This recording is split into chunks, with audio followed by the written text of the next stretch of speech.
Yeah, 11. Are there any Thor stories that he wants to do before he lets the character go? Meeting Beta Ray Bill, maybe? That was one of the first scripts, the first comics I ever read. Yeah, I'd love that.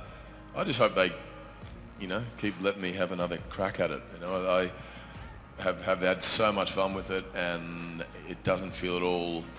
It doesn't feel old to me. It feels more fresh now than it did, the first couple of times I played it. And so, to be sort of reinvigorated with the character and the world, and feel like we have sort of no boundaries now, we can really sort of take it anywhere is a pretty exciting point to be in.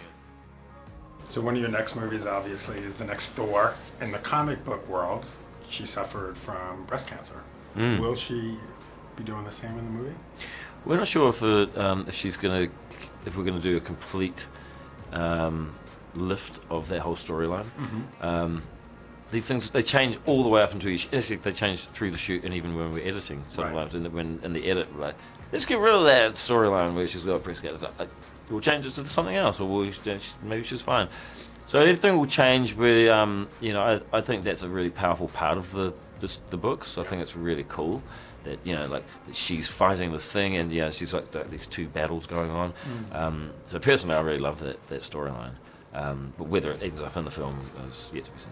What's going on, guys? Welcome to Everything Always. My name's Michael Roman. You just heard from Thor's Chris Hemsworth and the director Taika Waititi, respectively, referring to some very important storylines about the mighty Thor. Will Jane Foster have the cancer storyline that makes her duality so important? And will it also include the fan-favorite character Beta Ray Bill? We're going to break down those two selections, their installation into the mighty Thor storyline, and why these two specifically are extremely important for setting up Thor in Phase 4 and 5. Like I said, we're going to break it all down, but first, if you could grab the subscribe button. We're giving away 2 PlayStation 4 Pros as well as a whole slew of other Marvel related stuff. All you have to do, hit the subscribe button, then hit the notification bell, leave a like and a comment on this video, and if you want, stick around to the end of the video. We'll get into all the giveaway stuff again there. So over the last week or so, with the conclusion of Jojo Rabbit, the movie that Taika Waititi's been working on for the better part of the last year, while he's been doing some press for that, of course people are going to ask him about Thor 4 Love and Thunder. The clip from Chris Hemsworth is actually from the New York Comic Con that happened just a week or so ago.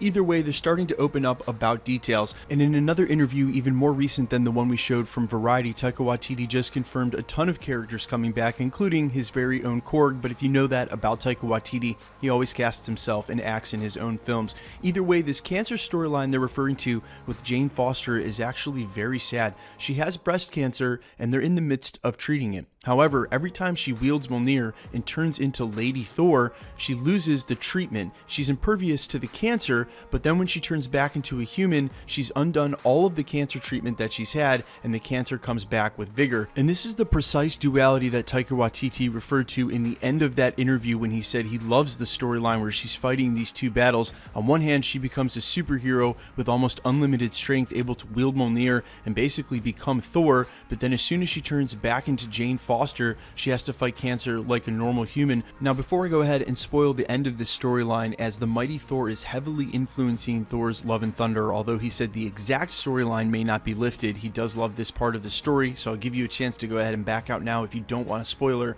But at the end of that comic, unfortunately, Jane Foster is not able to beat cancer, succumbs, and passes away, continuing with this same theme that Thor loses everybody closest to him. Now, this is super important for building him into the Allfather of the MCU, moving into phases 4, 5, and 6, and we're going to circle back on that just as soon as we cover the other part of this video, and that's the inclusion of a specific and certain Beta Ray Bill. Now, he's been flirting with the MCU the entire time, and there were even rumors that James Gunn wanted to involve him in the first Guardians of the Galaxy. Remember, a lot of people thought that he was in one of the Collector's cases. That wasn't actually the case, pun intended. Also, his character model and CGI was already done for Thor Ragnarok. It goes a little deeper than just the Easter eggs on the outside of the Champion Tower. Rather, he could have been in that movie, but as often as Kevin Feige feels that these ancillary characters don't want to be done in the wrong way, where they're not done justice, they went ahead and cut his cameo so that his narrative could be played out in another movie.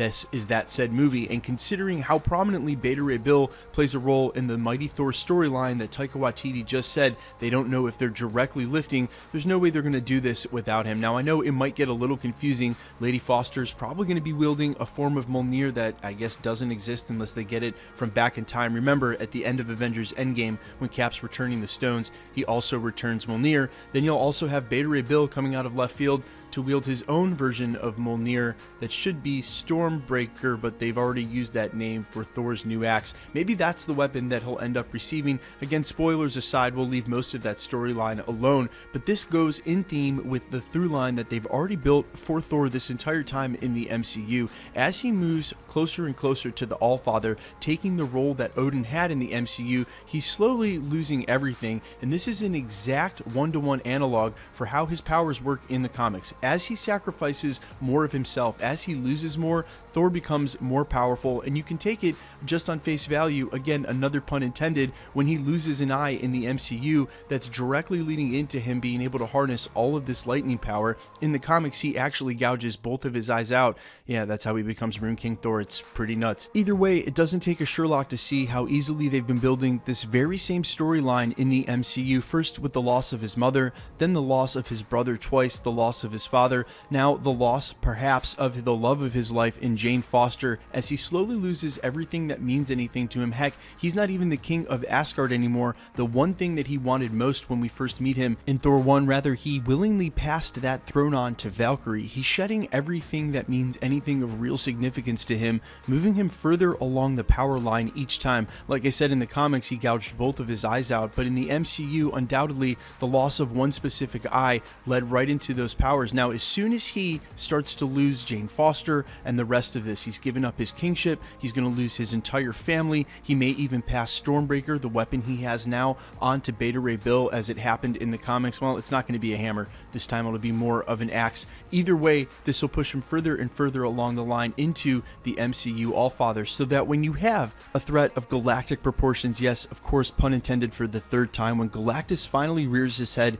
in the end of Phase 4 or the beginning of Phase 5, you can have Thor be the one to defeat him as he did in the comics. Now, I've covered this extensively here at the channel, and I'll make sure to link the video at the end of this that covers how Thor 4's villain may lead right into Galactus. It all revolves around the Necrosword, and short of me breaking down the whole thing here, and again, I'll make sure to link the longer video at the end of this. The sword, it comes from Null, that's originally a part of the Venom symbiote line. It can turn into anything you want, sort of along the lines of what Hela was able to do, manifesting all those swords of different size. Either way, Gore the God Butcher obtains this sword in order to go around killing gods, as he feels scorned by all of them, namely Thor is one of these gods. Now, after he defeats Gore the God Butcher, he banishes that sword to the center of a star. Sound familiar? Anybody? Center of a star, Thor getting a weapon? And of course, in the end, he's able to retrieve the Necrosword and eventually beat Galactus. Now, this could be way down the road, and it's not going to be a one-man show. The Fantastic Four are probably going to be making it on the scene long before Galactus does.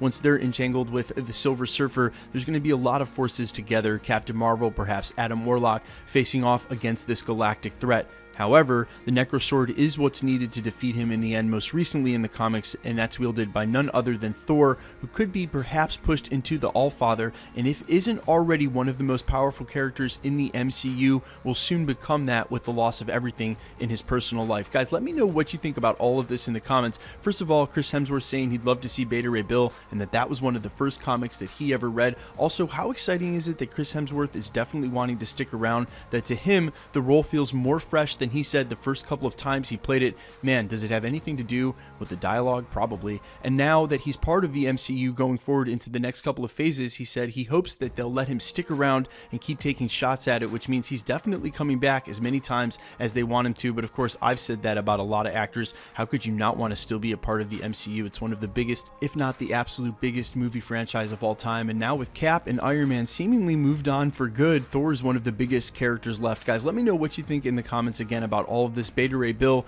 the Cancer storyline, the Mighty Thor, and do you think that they're leading Thor up to be the MCU Allfather? I'm all ears. Let me know what you think in the comments, and quickly let's get into the giveaway stuff before I let you go. Alright, we're still giving away 2 PlayStation 4 Pros, the next of which is at the 500,000 subscriber mark. We're headlong into that, should hit that very soon. All you have to do, hit the subscribe button, then hit the notification bell, leave a like and a comment on this video, and that'll automatically enter you to win the rest of the prizes we announce here at the channel throughout the year, including the Infinity Saga limited edition, limited number box sets. We'll be giving away a couple throughout the holiday season, Thanksgiving and December. We'll be announcing those rules real soon, but again, all you have to do, hit the sub button, then hit the notification bell, leave a like and a comment on the video, and because it's truly random, the more videos you like and comment on, the better chance you have of winning. My name's Michael Roman, this is Everything Always. Guys, thanks for checking out the channel, and stick around, we'll be posting again real soon.